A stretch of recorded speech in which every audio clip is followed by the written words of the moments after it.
Welcome to Sacrilegious Discourse. I'm husband. And I'm wife. Together, we're reading the Bible for the very first time.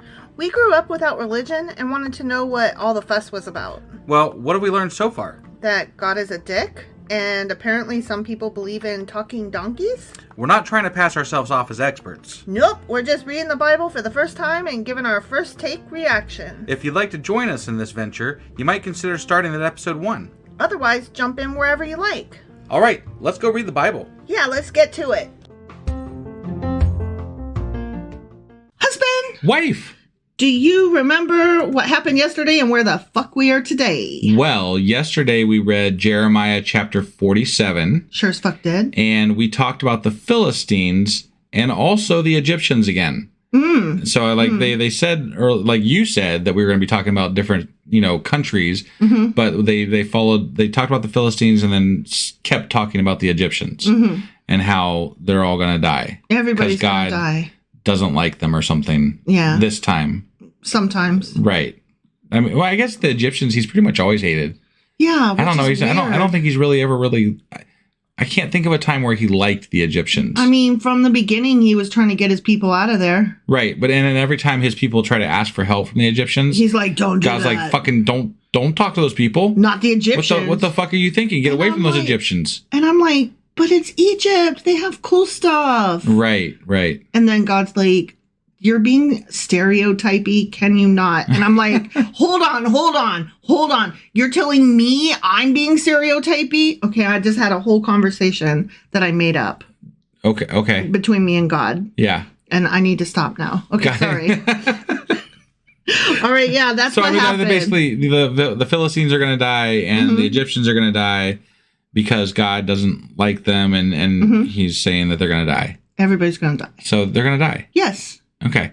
That was Jeremiah chapter 47. Sure as fuck was. Which means that today we're getting into Jeremiah chapter 48. And a quick note about how we're handling today's episode. Yeah, this chapter is long as fuck, comparatively speaking to the ones we have been reading. Yeah. So, during the book of Jeremiah, I had kind of changed how I had been doing my research and kind of referencing notes throughout.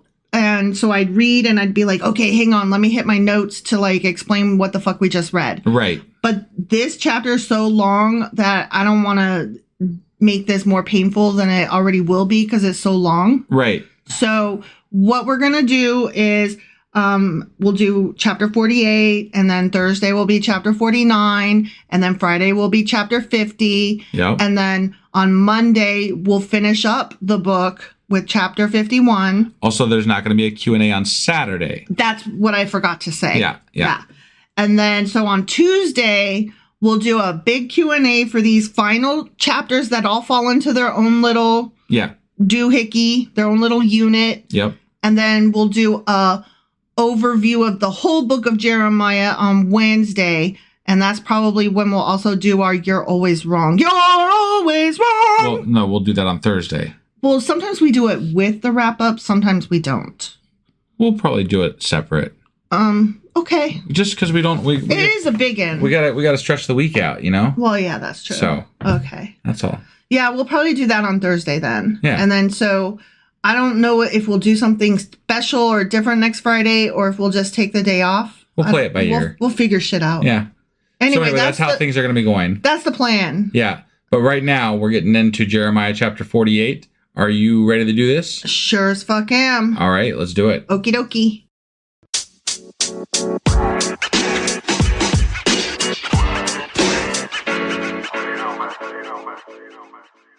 All right, hopping into Jeremiah 48. Okay. And let us not forget that we are in the middle of a bunch of chapters that all belong to this one little unit that is about God yelling at various nations. Right. And that those chapters do not, they do not follow chronologically one to the next.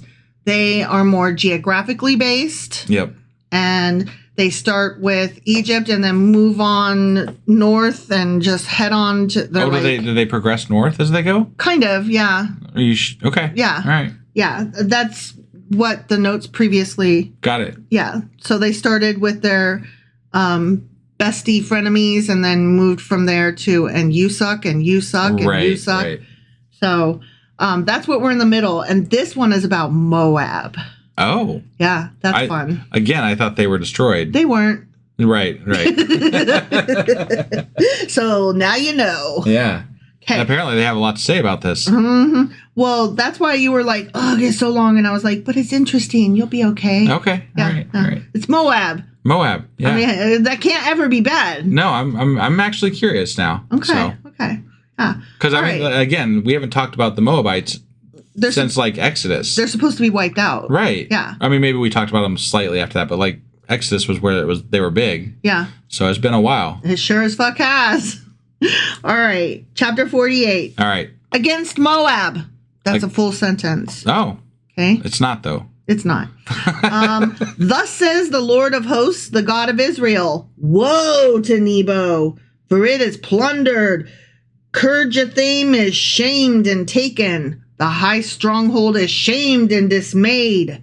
No more praise of Moab. In Heshbon they have devised evil against her. Come and let us cut her off as a nation. You mean like God said he was going to do like eons ago? Well, there's a difference between wiping them out and cutting them off. Before they were supposed to wipe them out. Yeah. They didn't. Now he's like, oh yeah, I forgot to wipe them out. So no, we're just going to cut them off. Okay. Oh, okay, I believe you. I'm assuming cutting them off involves slavery at some level. Probably. Or something. And child sacrifice, all kinds of stuff, you know. Okay. You shall also be cut down, O madmen.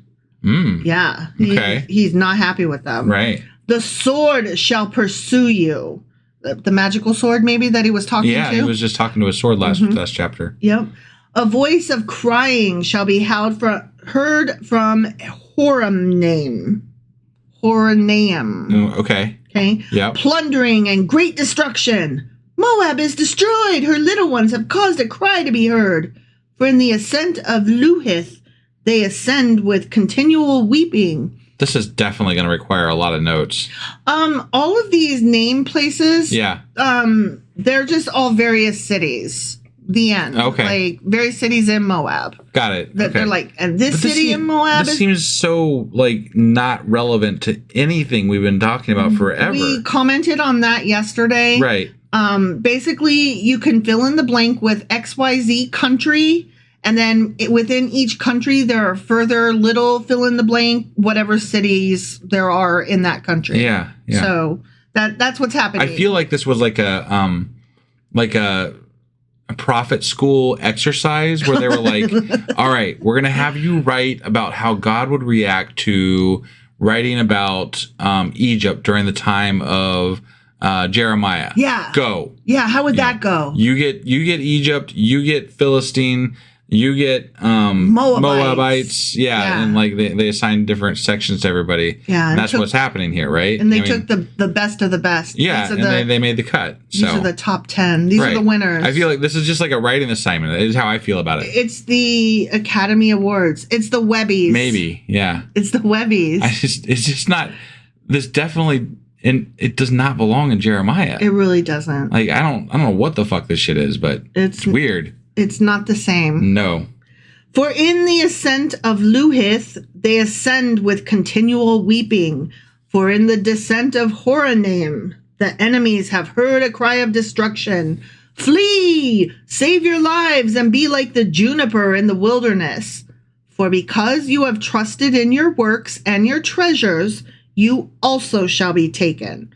So they got prideful and trusted in their own shit. Right.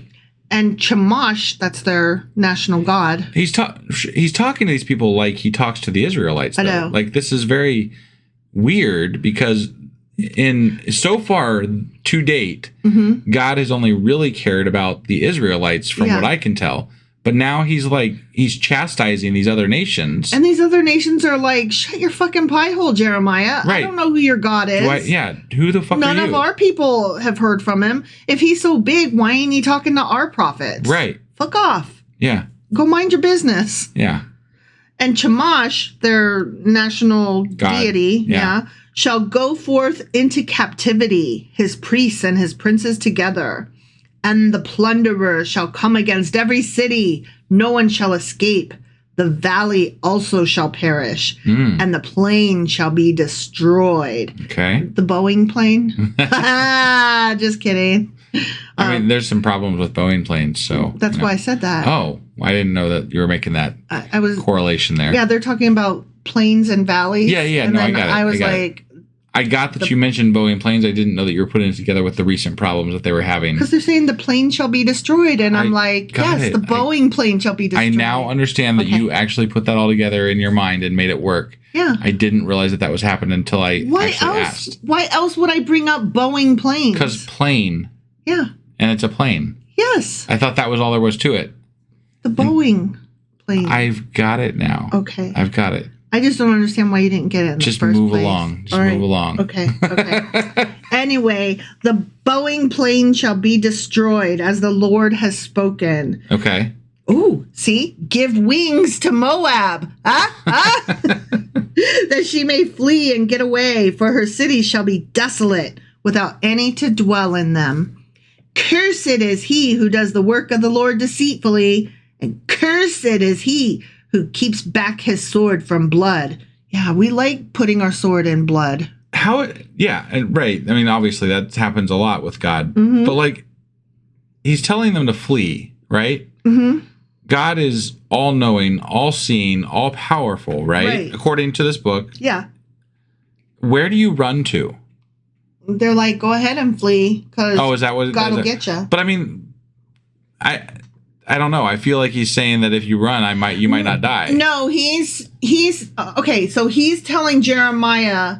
So Jeremiah is having this vision of what will happen, and so Jeremiah is saying these guys are going to run. Like, I'm seeing them run. Go ahead, run. But you're not going to get away because God's going to get you. Got it. So it's very confusing because God's not really talking here. Jeremiah is supposedly, and then Jeremiah is like having a vision and he's trying to describe the vision. So he's like telling the future, but in present tense. Got it. So it's all very weird. Okay. So Moab has been at ease from his youth. He has settled on his dregs and has not been emptied from vessel to vessel, nor has he gone into captivity.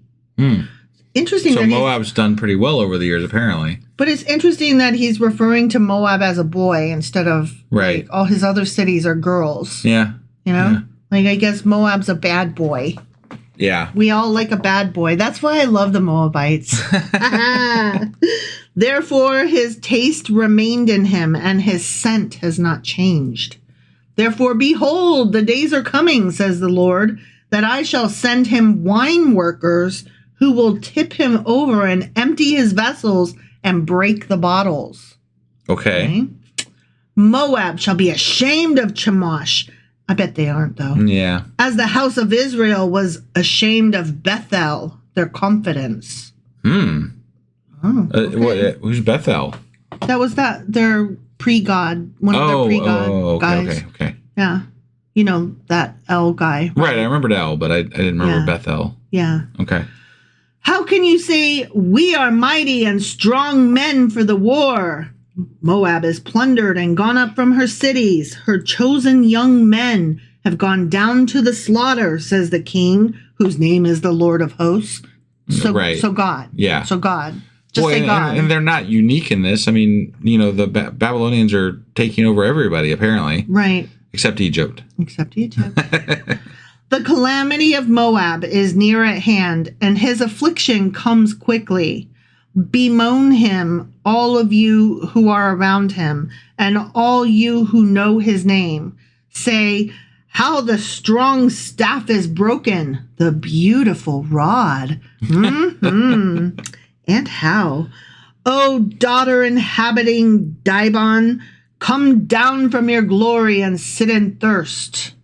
For the plunderer of Moab has come against you. Yeah, he has. Okay. He has destroyed your strongholds. For those keeping track, that was husband rolling his eyes. That was definitely me rolling my eyes. I'm sure you could hear him rolling his eyes. But just in case. I wanted to spell it out for those playing bingo. I forgot to share the bingo link. Oh, no. Yeah. Well, I'm sure that the people who are in our Discord... They could probably listening. They know what we're talking about. They do, and they will share the bingo board. Probably for all of our listeners who are going to Discord. Right. Okay. Oh, inhabitant of Aroer. Aroer. How would you say that? Aroer. Right? Aroer. That's what I said. Stand by the way and watch. Ask him who flees and her who escapes. Say, what has happened? What? I mean, they got conquered by Babylon. What happened to you? It was war. What? Moab is shamed, for he is broken down. Wail and cry. Tell it in Arnon that Moab is plundered, and judgment has come on the plain country, on Holon and Jazza and Mephaath, on Dibon and Nebo and Beth Diblathaim, on Dasher and Dancer and Branson and Vixen, on Kirjathaim and Beth Gamul and Beth Meon. Well, they're going to tell us all over the fucking place. Mm-hmm. Yeah. On Kerioth and Basra, on all the cities of the land of Moab, all the Moab cities, all them other ones. I think we got the big ones out of the way though. There was a lot of fucking cities, far or near. The horn of Moab is cut off, and his arm is broken, says the Lord. I wonder, you remember all the references to horn? I do. Horns earlier in the Bible. I wonder if that's hearkening. Well, because the Moabites were almost Israelite adjacent. They weren't really. Yeah. They were almost like cousins, Sure. So I kind of wonder if that's something that was more prevalent in their culture than it was later in the Israelite culture. Right. Just interesting, maybe. No, I agree. Possibly. I agree. Make him drunk. I like that. Make me drunk. Oh, yeah. Because he exalted himself against the Lord. Moab shall wallow in his vomit. Ew. And he shall also be in derision. Mm. Oh, that reminds me. Today I was babysitting, and the 3-year-old goes, ew, look. And I looked, and I go, ew, what's that? And he goes, ew, the cat threw up. Yeah. And I was like, okay, well, that's over there. Let's finish lunch first, and then I will go take care of that mess. Yeah. But I'm not doing that in the middle of lunch. And then he goes, 10 minutes later, ew, look. And I was like, oh no, what now? And so I look over and I go, huh. And he goes, what that cat doing? And I said, well, he's cleaning up the mess for me. He was eating his own vomit. Oh, that's disgusting. It's not gross when a cat does it. Well, it's still gross. It's not. It is. Not when a cat does it. Okay. It made my day. Whatever you say. I'm just letting you know that happened to me today. Yeah. So anyway, vomit. Wallow in it. And he shall also be in derision. Which is worse, wallowing in vomit or being made fun of? Wallowing in vomit is definitely worse, yeah. I feel like putting those two as, you're going to do this bad thing and this mildly what the fuck ever thing. For was not Israel a derision to you? Was he found among thieves? For whenever you speak of him, you shake your head in scorn. That's how I do it. I shake my head in scorn all the time. Yeah. You who dwell in Moab, leave the cities and dwell in the rock. The rock Johnson, Dwayne? And be like the dove which makes her nest in the sides of the cave's mouth. Okay. That makes her what? They're going other places. They're not living in the cities anymore. Oh, they're gonna live in the rocks. They're gonna live in the mountains. It was they're gonna live in the holes. They're gonna It was poesy. Yeah. We have heard the pride of Moab. He is exceedingly proud. That was parentheses voice. Okay. Right. Of his loftiness and arrogance and pride, and of the haughtiness of his heart. Yeah. I know his wrath, says the Lord, but it is not right. His lies have made nothing right. Nothing. Therefore I will wail for Moab, And I will cry out for all of Moab. God going to get emotional, huh? Yeah, but that's maybe more than he's done for his own people. Right? I will mourn for the men of Kir Heres. Wow. He's going to cry for somebody? I feel like... And it ain't his own people? Right. I feel like he's treating them very much like he treats the Israelites here. This is strange. Which is, it's really strange because he generally talks about foreign nations without any regard. He's fuck you, fuck you, fuck those, fuck these. Right. Yeah. Oh, vine of Sibma. Oh, that is one vine. I will weep for you with the weeping of Jazer. Your plants have gone over the sea. They reach to the sea of Jazer. The plunderer has fallen on your summer fruit and your vintage. Technically, wouldn't the plunderer and the conqueror and the person killing them all, wouldn't that technically be God? Because God is using, these people as a tool. Yes and no, though. Okay. He's referring to his tools when he says the plunderer. Yeah, but it's very convenient to say somebody else did it, and then you get to weep, and you get the best of both worlds. I get to kill you, and I get to weep for you. I hate it that I made somebody kill you. Right. Oh, that time when I, forced somebody to stab you with a knife. I was so sad that happened to you. Yeah. That I made happen. Right. Joy and gladness are taken from the plentiful field and from the land of Moab. I have caused wine to fail from the wine presses. Not bad wine. Yeah. Oh my God, don't do that. No one will tread with joyous shouting. Not joyous shouting. Yeah. Not. Can't have any of that. Exclamation point. Right. No squishing grapes with joy. Right. Because that's what he meant, treading. You're squishing grapes. Sure. Yeah. From the cry of Heshbon to Elieleh and to Jahaz, they have uttered their voice. From Zaar to Horonaim, like a 3-year-old heifer. A 3-year-old heifer, huh? Specifically. Yeah. Yeah. Not a 2-year-old, not a 4-year-old, and 5. I wonder what the distinction is with a 3-year-old heifer versus like a 2 or 4-year-old heifer. Well, is that when they go to slaughter, maybe? Probably, because they're old enough that they're like... It would make sense in the context that we're reading it in. So. Because that's what we learned yesterday when he's calling somebody a heifer. Yeah, it just seems odd that they specifically said a 3-year-old heifer. Yeah. Like, you're big enough that your milk has come in, but you haven't maybe...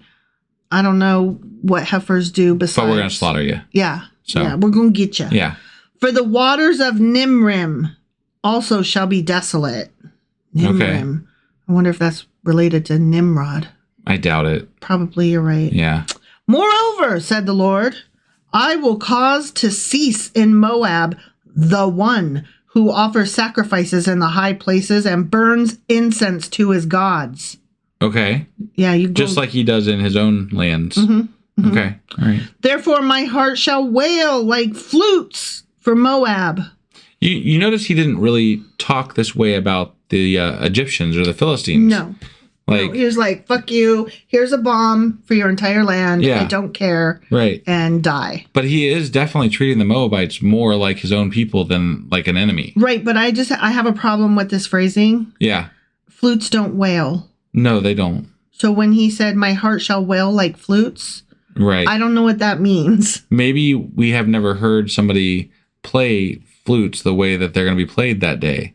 Maybe there is a way to make a flute wail. We just haven't heard it because it's so terrible. Oh, and you know what? I'm probably thinking of a recorder. That's what you learn to play in elementary school. Right, yeah. I always call it a flute. And then the teacher's always like, bring your recorders. Yeah, still, I would not. I mean, I have heard a flute. I know what a flute sounds like. And they don't wail. And I would not refer to it as wailing. A tuba might wail, but a tuba's not a flute. Right. Although I guess if you're like just talking about things that you stick in your mouth and blow air into.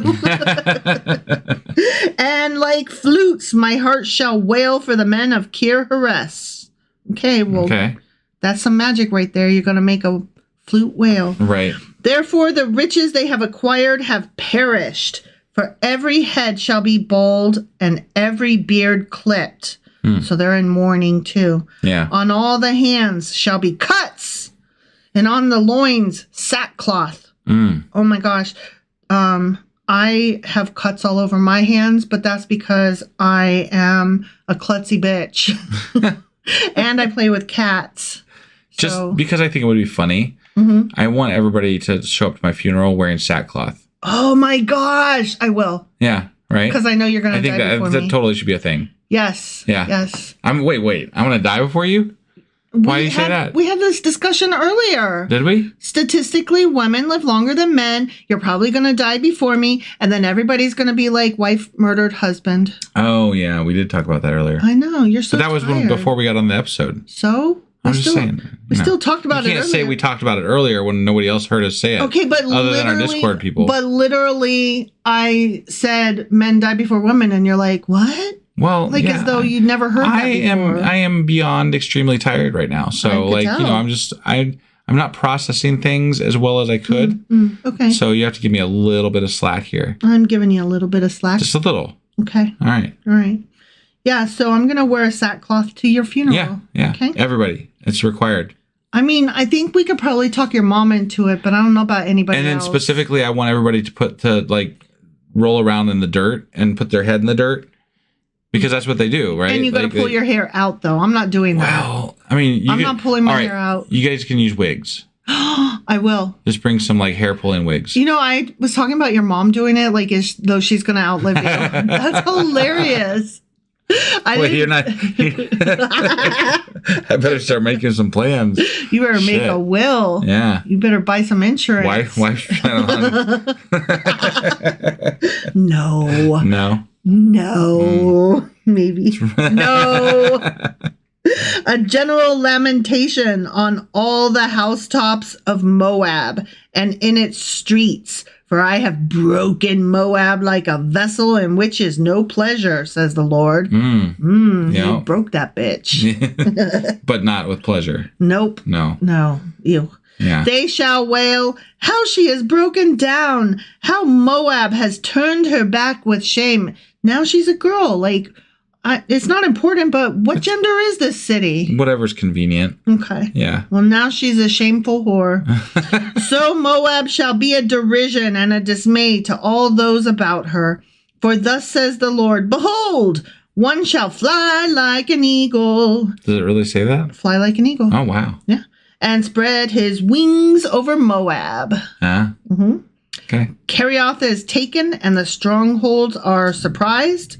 The mighty men's hearts in Moab on that day shall be like the heart of a woman in birth pangs. There it is. We had to get that woman in birth pain reference. I mean, you can't go too long without not using it. Yeah, definitely usurp my pain. Yeah. Do, please, always. And Moab shall be destroyed as a people because he exalted himself against the Lord. But we need to clarify. Is it for real this time? No, it's never for real. Okay. No. I would not be surprised to learn that there are Moabites still alive today. Well, I mean, right. I would not be surprised to learn that there are giants walking the earth. You wouldn't? I would be surprised to find that there's giants walking the earth. I was mostly joking because, God's like, I'm going to get them. Right. I would not be surprised. The people that the Bible refers to as giants. Yes. Which weren't actually giants. Correct. So. Correct. Yeah.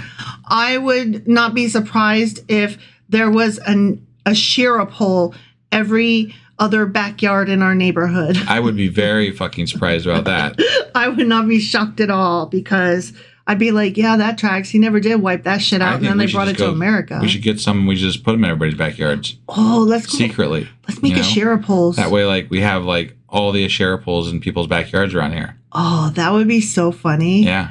Just toss them. It could be like a guerrilla marketing campaign. We just go around putting Asherah poles in people's yards. And then what? Call 911 and be like, I have an emergency. I spotted an Asherah pole in my neighbor's backyard. I think that they might be Moabites. The Israelites had them too, though. I know. So, I mean, it wasn't just, I know. It's not exclusive to any particular group, I guess, but. Right. Mostly I'm just full of shit. Yeah. Fear and the pit and the snare shall be upon you, O inhabitant of Moab, says the Lord. He who flees from the fear shall fall into the pit, and he who gets out of the pit shall be caught in the snare. Oh, so We've heard this type of wording before. yeah, I don't remember. But it was like Isaiah. Was. Well, no. I don't remember. I don't remember where it was either. But somebody fell in a pit and then they crawled out, but they still were caught in a snare. So they might as well stay in the fucking But pit. that was almost used verbatim at some point in another book. Yeah, I'll make sure that we cover that. Yeah. I'm sure it'll be referenced in my notes. Sure. For upon Moab, upon it, I will bring the year of their punishment, says the Lord. Damn, he's going to punish him for a year. Either that or he's going to announce the year that it's happening. Oh, is that what that means? I don't know. That makes more sense to me. Does it? I don't know. Who knows? Yeah. It's all difficult to understand. Those who fled stood under the shadow of Heshbon because of exhaustion. They were exhausted. But a fire shall come out of Heshbon, a flame from the midst of Sihon, and shall devour the brow of Moab. Wow. So they're going to hide there, and then he's just going to send flame. Yeah. That's rude. The crown of the head of the sons of tumult. Okay. Woe to you, O Moab! The people of Chemosh, right, perish. For your sons have been taken captive, and your daughters captive, But that's not destroying them. They're still alive. Oh, here we go. Here it comes. Ready? Yeah. Yet I will bring back the captives of Moab in the latter days, says the Lord. Thus far is the judgment of Moab. The end. So it really does, I am curious about the relationship in this time frame between Moab and Israel. Yeah. Because there's been, I feel like they were friendly. You know, insofar as they intermarried. Two different types of people could be friendly, right? I mean, Ruth was a Moabite. Right. But the fact that they're getting a specific mention in Jeremiah it seems very out of place. So I'm curious where that relationship stood at this point in time with regard to Jeremiah. Agreed. So that's definitely something I'm interested in learning something about. I will bring that to the notes. Yeah. So Moabites, they're screwed too. Kind of, but he's like, but don't worry, I got you. He's going to bring them back. Yeah. He's going to destroy them all, but he's going to bring them back. Well, this is the first time he said, I'm going to destroy you all, but not really. Usually he just stops at all. Yeah. He's not really said before. But he's treating them essentially the same way he's treating the Israelites. Yeah, like, fuck you all, except for some of you. Right. I mean, it sounds almost exactly like the same story. Yeah. Which is interesting to me. Yeah. Because it's definitely different. It's a different tone than he's taken with the Philistines or the Egyptians in this little narrative that we're in at the end of Jeremiah here. Yeah. So I feel like they were intermarried a lot. That's why. Sure. So. But I that relationship it intrigues me. Me too. That being said, we are going to be doing things a little weird here at the end of this week and into next week. Yes. So we're going to be finishing up through Friday with our regular episodes this week, and then no Q&A on Saturday. Q&A on Saturday this week. Which we already said in our intro. Right, I'm just reiterating for those that listened all the way through. Okay. So no Q&A on Saturday. We'll probably do a Patreon on Sunday, and then we'll be back on Monday with the last chapter of 51. Yep, of Jeremiah, and then we'll get into our. We'll do the Q&A at that point for this whole unit. Yeah, and then all of our regular wrap up episodes that we do at the end of every book. So through the rest of the week. Yeah. Yep. So that was Jeremiah chapter 48. And tomorrow we will be back with Jeremiah chapter 49. All right. We'll see you guys then. Bye.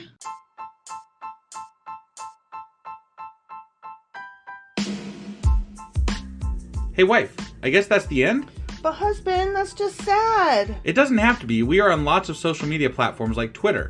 Our handle there is sacrilegious_D. For D's nuts. Oh my God. Stop doing that. Anyway, we're also on Facebook, Instagram, and Pinterest. There's a link to all of our social media sites at our website. Ooh, we have a website? Yeah, it's sacrilegiousdiscourse.com, where you can also find a link to our merch shop. We have a merch shop? Yep. We have podcast-themed clothing, mugs, notebooks, and more, as well as an atheist and science-themed products. Wow, our fans should really go check that out right now. Definitely. They can get in touch with us by sending an email to sacrilegiousdiscourse@gmail.com. But before they do that, we could really use some help. Oh yeah? With what? Well, it's not free running the podcast, and we need some financial support in order to get better equipment, which will free up time so we can concentrate on our podcast and our fans. Okay, so what should they do? Head over to patreon.com/sacrilegious discourse and sign up as a contributor on our podcast. Supporters there receive additional bi-weekly episodes that we record just for our Patreon members for as little as $2 a month. Also, we'd really appreciate it if you would like and subscribe on whatever platform you're using. And Apple Podcast reviews help us out tremendously. Like and subscribe. Leave an Apple review. Join us on Twitter. Support us on Patreon. That's a lot of instructions. Don't forget to say thanks. Thanks. Okay, bye.